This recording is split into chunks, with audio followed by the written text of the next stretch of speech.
देखो ये बात तो पक्का सच है, अगर तुम 11th-12th में हो और अगर तुम साइंस स्ट्रीम लिए हो तो आगे जाकर अगर तुम इंजीनियरिंग करोगे ना तो काफ़ी सारी जगहें होती हैं जहाँ पर तुमको जो तुम्हारे बेसिक्स 11th-12th के वो अप्लाई होते हैं। तो क्लैश ऑफ क्लैंस का एग्जाम्पल लेते हैं। अब देखो क्लैश ऑफ क्लैंस में क्या है, कितनी सारी छोटी छोटी एंटिटीज है, राइट, कितने छोटे छोटे ऑब्जेक्ट्स हैं, कितने छोटे छोटे कैरेक्टर्स हैं, और वो कैरेक्टर्स क्या कर रहे हैं, उनका खुद का एक बिहेवियर है। वो बिहेवियर सिमुलेट कैसे हो रहा है, वो मैथमेटिक्स है एंड वो फिजिक्स है, और फिजिक्स को सिमुलेट करने के लिए भी मैथमेटिक्स लगती है। जैसे Newton's laws of motion, right, तो जो तुम्हारा ग्रेनेड का सिस्टम होता है, राइट, हम कुछ फेंकते हैं गेम्स में, हम कुछ थ्रो कर रहे होते हैं, वो तुम्हारा प्रोजेक्टाइल है। तुम्हारा क्लैश ऑफ क्लैंस हो गया, क्लैश ऑफ क्लैंस में मोटार्स तुम्हारे प्रोजेक्टाइल है। एंग्री बर्ड्स में जब हम स्लिंग शॉट फायर करते हैं, राइट, स्लिंग शॉट कहते हैं ना उसको, जब स्लिंग शॉट फायर करते हैं तो उसकी ट्रैजेक्टरी बन के आती है कि वो कैसा पाथ ट्रैवल करने वाला है। और मेरा इस वीडियो से मोटिव यही है कि मैं तुम्हें ये दिखा सकूं कि हम काइनेमैटिक्स को गेम डेवलपमेंट जैसी फील्ड में कैसे अप्लाई करते हैं। ओके, तो थोड़ी सी मैथ्स करते हैं। क्या तुम ये जानते हो जो हॉरिजॉन्टल रेंज होती है, लेट्स से ये मेरी एक बॉल है, उसको मैं यू वेलोसिटी से थीटा एंगल पे फेंक रहा हूं, और लेट्स से ये जो मेरी बॉल है ये यहां जाकर गिरती है, तो ये जो डिस्टेंस होती है ना जहां वो जाकर गिरेगी उसको हॉरिजॉन्टल रेंज कहा जाता है। और इस हॉरिजॉन्टल रेंज का फॉर्मूला होता है u² sin 2θ/g। देखो g तो कांस्टेंट है, और एक मोटार देखा जाए उसका फायरिंग तो सेम ही होगी ना, राइट, मतलब उसकी पावर तो सेम रहेगी, तो u भी कांस्टेंट है। तो बेसिकली r मेरा डायरेक्टली थीटा पे डिपेंड कर रहा होता है। डायरेक्टली नहीं कहूंगा, r मेरा थीटा पे डिपेंड कर रहा होता है। साइनसॉइडली थीटा पे डिपेंड कर रहा होता है, 2θ पे डिपेंड कर रहा होता है। अब मेरा कहने का मतलब ये है, लेट्स से मेरे पास ये मेरा मोटार है और ये मेरा प्लेयर है। अब होता क्या है, गेम डेवलपमेंट स्पेशली यूनिटी या फिर जो भी गेम इंजन होते हैं वो हमको एक लिबर्टी देते हैं कि जितने भी ये जो है ना, ये मोटार या प्लेयर जो कुछ भी है, they are all game objects. Game objects के साथ एक क्लास हमेशा, जो एक बेस क्लास है वो आती ही आती है, वो होती है ट्रांसफॉर्म की। मतलब इस गेम ऑब्जेक्ट की एक ऐसी क्लास है जो हमें इस ऑब्जेक्ट की पोजीशन, रोटेशन और स्केल, ये तीनों बताती है। सिमिलरली प्लेयर की भी है। इसका मतलब ये है कि मैं इसकी और इसकी पोजीशन फाइंड आउट कर सकता हूं, निकाल सकता हूं उसकी ट्रांसफॉर्म वाली क्लास से।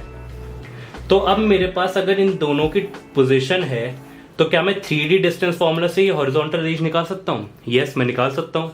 क्यों? बिकॉज मोटार जो है जब वो बोल्डर को फेंकेगी तो उसको यही तो जाना है, और बोल्डर जो निकलेगा वो मोटार की पोजीशन से ही निकलेगा। तो हॉरिजॉन्टल रेंज, इन दोनों की जो डिस्टेंस है वही हॉरिजॉन्टल रेंज हो गई। Now r equals to u² sin 2θ/g, provided that जो मेरा हॉरिजॉन्टल रेंज है अगर वो इसकी मैक्सिमम लिमिट में आ रहा है। इसकी मैक्सिमम लिमिट क्या होती है? u²/g, हॉरिजॉन्टल रेंज की। अगर मेरा जो प्लेयर का डिस्टेंस, जो हॉरिजॉन्टल रेंज आ रही है, वो अगर लिमिट के अंदर आ रही है तो मैं sin 2θ निकाल सकता हूँ। sin 2θ क्या हुआ? rg/u², और ऐसे ही 2θ क्या हुआ? sin इनवर्स rg/u², ऐसे मेरा थीटा निकल जाएगा।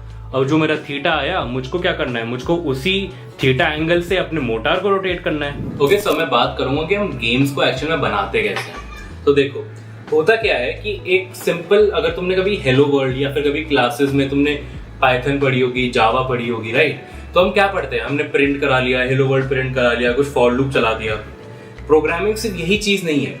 प्रोग्रामिंग हमको एक लिबर्टी देती है कि हम रेंडरिंग कर सकते हैं। मतलब मैंने अपनी स्क्रीन पर कुछ भी डिस्प्ले कर सकता हूं, मैं अपनी स्क्रीन पर थ्रू सम लाइब्रेरीज, ग्राफिक्स की लाइब्रेरीज होती है, उससे हम कुछ भी अपनी स्क्रीन पर डिस्प्ले करा सकते हैं।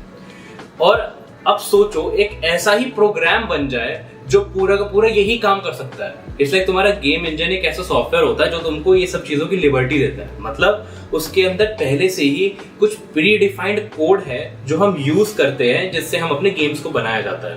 प्री डिफाइंड कोड, सबसे पहले सोचो गेम बनाने के लिए सबसे ज्यादा इंपॉर्टेंट प्री डिफाइंड कोड क्या है?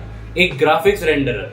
मतलब मैं एक स्क्वायर को रेंडर कर सकता हूँ, क्या मैं किसी पिक्सल को रेंडर कर सकता हूँ? क्या मैं उस पिक्सल के कलर को चेंज कर सकता हूँ?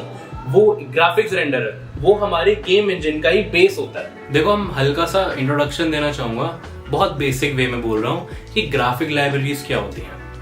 देखो होता क्या है कि लेट्स से मैंने कहा कि मुझको यहाँ पर एक स्क्वायर बनाना है।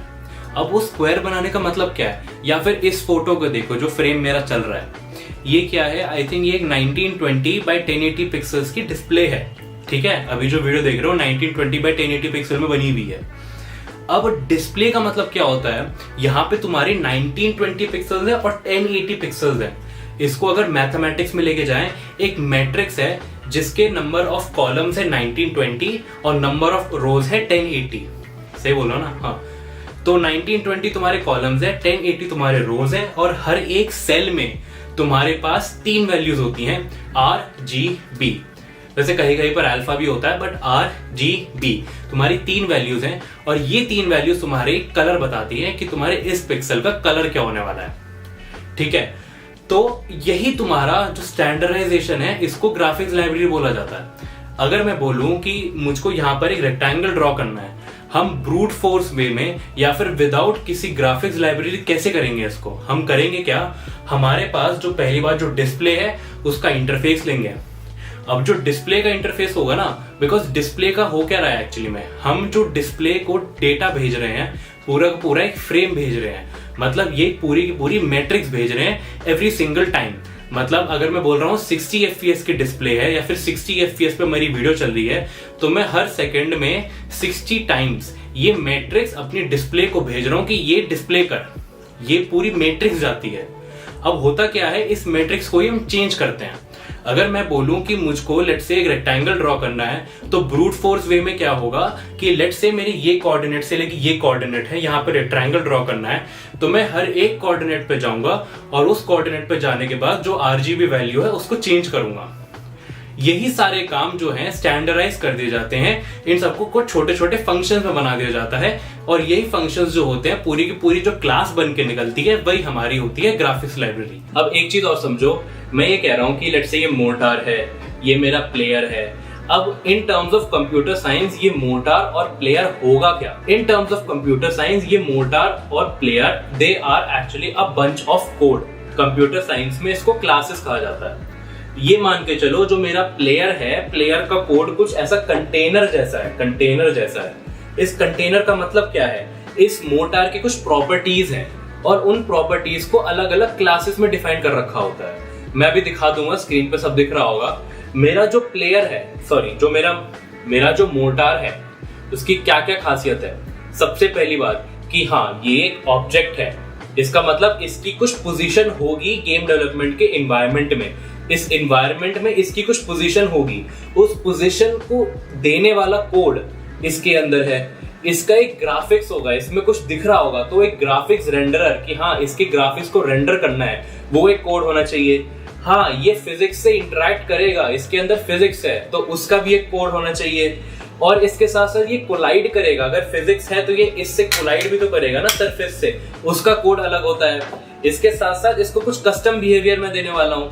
कस्टम बिहेवियर क्या होने वाला है? कस्टम बिहेवियर ये होने वाला है कि हाँ, ये मोटार जो है अपनी पोजीशन जो इसकी एक और क्लास है उसको ऐसे वेरी करे जिससे ये हमेशा इस प्लेयर को देखता रहे। ऑन दी अदर हैंड जो इसकी डिस्टेंस है, डिस्टेंस के अकॉर्डिंग ये अपने इस एंगल को चेंज करता रहे। डिस्टेंस निकालनी है, डिस्टेंस कैसे निकाली जाएगी? इन दोनों के जो पोजीशन वाली क्लास है उसमें से इन दोनों की पोजीशंस को निकाला जाएगा, फिर हम उनकी पोजीशंस को निकालकर इनकी डिस्टेंस निकालेंगे। उस डिस्टेंस को निकाल के हम थीटा कैलकुलेट करेंगे और फिर वो थीटा हम इसकी क्लास में जो थीटा इसका जो रोटेशन वाला एट्रीब्यूट है उसको चेंज करेंगे। ऐसे ऐसे करके पूरा गेम डेवलपमेंट चलता है। ओके, सब हम कोड के बारे में बात करते हैं। मैं कोड पूरा समझाऊंगा नहीं, मेरा इस वीडियो से ये मतलब नहीं है कि मैं कोडिंग समझाऊं। अगर कोडिंग समझनी है तो मैं उसके अलग से वीडियो बना सकता हूँ, आप बता देना क्या करना है। मैं थोड़ा कंसेप्ट बताता हूँ। मैं ये बताना चाहता हूँ कि हम 11th का जो मैं कंसेप्ट, जो मेन चीज बोलना चाहता हूँ, वो हम कहाँ लगा रहे हैं। देखो, मेरा सबसे पहले जो मैंने एक चीज बताई थी, जो हमारी कैनन, जो हमारा मोटार है, यहाँ पर मैंने थोड़े नेम उल्टे सीधे कर रखे हैं तो उस पर ध्यान मत देना, बता देता हूँ। ये वाला जो स्क्रिप्ट है, कैनन वाला स्क्रिप्ट, ये एक्चुअली में इसका है, ठीक है। और ये जो मोटार वाला स्क्रिप्ट है, ये इस गोले का है, ये गोला, ये जो बॉल है जो आ रही थी, मतलब जो उड़ रही है, उसका स्क्रिप्ट मोटार वाला है, ठीक है। तो ये जो स्क्रिप्ट है कैनन वाली, इसमें ये लाइन देखो, ये वाली लाइन देखो, मैं ये कह रहा हूँ transform dot look at player dot transform dot position. इसका मतलब क्या होता है कि मैं इससे ये कह रहा हूं कि जो इसका फॉरवर्ड एक्सिस है, लोकल वाला जो फॉरवर्ड एक्सिस है वो हमेशा इसकी तरफ होना चाहिए। लेट्स से ये फॉरवर्ड एक्सिस अभी ये 35 दिख रहा है, यहाँ पर दिख रहा होगा क्या, ये 35 लिखा होगा ऐसे। सो ये 35 है, ये हमेशा इसके सामने होना चाहिए ऐसे करके, इसलिए रोटेट करता रहेगा।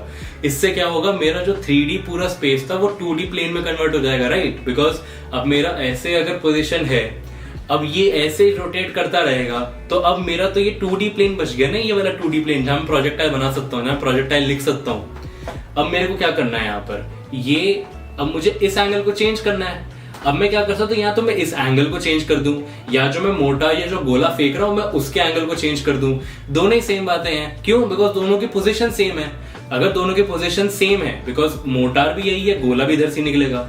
अगर दोनों की पोजीशन सेम है और मैं दोनों को एंगल, किसी का भी एंगल चेंज कर दूं, तो वो जाएगा तो उसी डायरेक्शन में ही। तो मैंने क्या किया है, जो मोटार वाली स्क्रिप्ट है, बिकॉज इट्स थोड़ा इजी पड़ता है अगर तुम जो मोटार है उसकी रोटेशन को चेंज करो। बिकॉज मोटार जो है सिर्फ एक बॉल है, तो अगर उसकी रोटेशन चेंज करोगे ना, तो कभी कभार होता क्या है कि लोकल और ग्लोबल कोऑर्डिनेट्स होते हैं इसमें। ये भी दिखा देता हूँ, 2 मिनट लगेंगे। अब ये देखो, मैं ये कंसेप्ट और बता देता हूँ ग्लोबल और लोकल का क्या होता है। जैसे ये मेरा मैश है, ये जो मेरा मैश है सॉरी, ये अभी रोटेटेड है। ये देखो ये अभी कितना रोटेटेड है, ये अभी इतना रोटेशन इसकी हो रखी है, अच्छी खासी रोटेटेड है ये, क्योंकि इसको अलाइन करा हुआ है। अब ये जो एक्सिस दिख रहा होगा ना, अभी भी जो इसका फॉरवर्ड एक्सिस है, ये अभी भी ऐसे है। इसका फॉरवर्ड एक्सिस अभी भी ऐसे है। ये ग्लोबल, इस पे मत जाओ, ये फॉरवर्ड एक्सिस होता है ब्लू कलर का, ये अभी भी ऊपर की तरफ ही है। पर global axis are different. Global axis तुम्हारी रोटेशन पे मैटर नहीं करते। ग्लोबल एक्सिस मतलब क्या हुआ, ये मेरा z है, ऊपर मेरा y है, ये मेरा x है। आई डोंट केयर कि बाकी जो हमारे रोटेशन पोजीशन के उससे फर्क नहीं पड़ता। तो ग्लोबल एक्सिस वो होते हैं। तो कभी कभार क्या होता है, इनके बीच में कुछ कोलिजन्स हो जाते हैं। कोलिजन से थोड़ी कंफ्यूजन हो जाती है, फिर मिसमैच हो जाता है। इसलिए इट्स बेटर कि हमेशा थोड़ी बहुत ये सब ट्रिक्स यूज करी जाती है गेम डेवलपमेंट में। तो मैंने इस वही यूज करा है। मैंने क्या किया है, मैंने मोटार के एंगल को चेंज किया है। Because motor is a circle, एक स्फेयर है, उसकी रोटेशन से इतना फर्क नहीं पड़ने वाला। But on the other hand अगर मैं क्या करूं, इस एंगल की जगह ना, मतलब इस कैनन का एंगल चेंज कर दूं, तो बहुत प्रॉब्लम होने वाली है। तो मैंने ये काम किया है, दिखा देता हूं एक बार। मैंने यहाँ पर ये रेंज निकाली है और फिर मैंने यहाँ पे थीटा निकाला है। थीटा क्या है, साइन इनवर्स जो भी मेरा एंगल है, gravity into range upon velocity का स्क्वायर होल डिवाइडेड बाय 2। अब मैंने क्या करा है यहाँ पर, मेरे पास थीटा आ गया और मेरे पास वेलोसिटी पहले से कांस्टेंट मैंने रखी है। वेयर इज माय वेलोसिटी, मेरी वेलोसिटी यहाँ पर है, मैंने इसको वैल्यू वैसे 10 दे रखी है, मतलब 10 मीटर पर सेकेंड। अब यहाँ पर क्या कर रहा हूं मैं इसकी जो बॉडी की लीनियर वेलोसिटी है, body dot linear velocity equals to something. ये बेसिकली क्या है, body dot linear velocity equals to a vector, 3D vector की बात कर रहा है। तो मैंने क्या किया है, एक तो इसको कंपोनेंट्स में डिवाइड कर दिया, मतलब transform dot forward into velocity into cos 60, मतलब cos थीटा जो भी है cos थीटा, प्लस जो मेरी अपवर्ड वेलोसिटी है इनटू मेरा अपवर्ड डायरेक्शन में जो मुझको वेलोसिटी भेजनी है और उसका साइन थीटा, मतलब मैंने उसको कंपोनेंट्स में डिवाइड कर दिया है। मैंने बस यही काम किया है, दैट्स इट। वही जो 11th के बेसिक्स से वो लगाए हैं। डेफिनेटली यहाँ पर काफी सारा कोड है और काफी सारा कोड मैंने मतलब कमेंट आउट किया है, बिकॉज लाइक डेवलपमेंट में यही होता है, तुम्हें कुछ नहीं पता होता तुम क्या कर रहे हो, बस तुम कर रहे होते हो। ओके, सो मेरा इस वीडियो से मतलब यही था कि मैं ये चाहता था, अगर तुम 11th-12th में हो और तुम अगर थोड़ा हेल्पलेस फील करते होगी, मुझे नहीं पता क्या चल रहा है, देखो काफी ज्यादा इंटरेस्टिंग चीजें आगे जाके होती हैं। थियोरेटिकल थोड़ा कम रह जाता है, बट जो प्रैक्टिकलिटी में काफी ज्यादा मजे आते हैं। एंड मेरा भी और है इस पे, मैं इस सीरीज पे काफी कंटिन्यू कर सकता हूँ। There are a lot of things जो हम कर सकते हैं विद बेसिक 11th-12th के कंसेप्ट, 9th-10th के कंसेप्ट से। आर्डुइनो से कुछ कर सकते हैं, रोबोटिक्स में कुछ कर सकते हैं, कार्स बना सकते हैं, बहुत सारी चीजें हैं, बहुत मजे आ सकते हैं उन सब चीजों में। सो कुछ भी ऐसा हो, आर्डुइनो से कुछ रिलेटेड हो, या फिर लेट्स से आर्डुइनो की कार बनानी हो, कुछ भी बनाना हो आर्डुइनो से कुछ छोटा मोटा, तो प्लीज मुझे बताना, मैं उस पर जरूर कुछ वीडियो बनाने की कोशिश करूंगा। और अगर मुझे नहीं आता हो तो मैं उसको सीखने की जरूर कोशिश करूंगा।